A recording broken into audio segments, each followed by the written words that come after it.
Gústaf Ásgeir er einn af þeim sem tók að sér að vera þjálfar í nýrri hæfileikamótun LH. Komdu sæll og blessaður, Gústaf. Blessaður.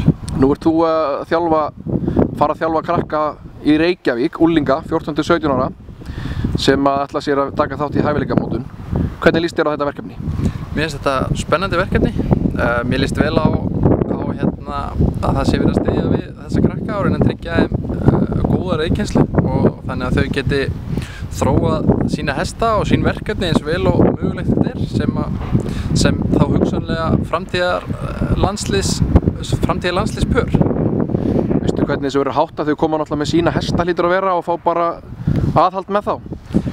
Já, ég held að þau koma með sína hesta og á námskeið og fá svona leiðbeiningar hvernig okkur finnst best að leggja upp þjálfun fyrir núna komandi vetur og svona hvernig undirbúning og jafnvel ráðgjöf varðandi hvar í hvaða greinar er best að stilla upp og ef það er óskað eftir því.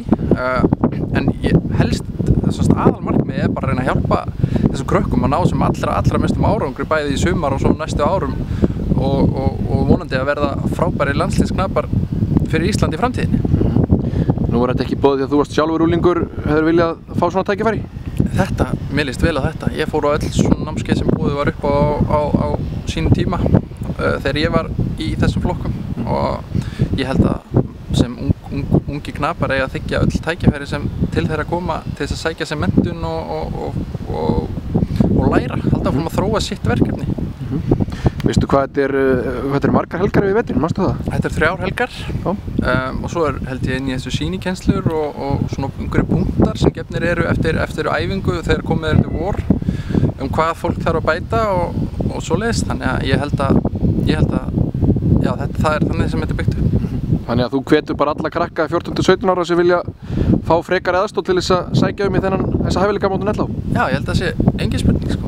Engin spurning að reyna að leggja mikið á sig til þess að ná sín settu markmið.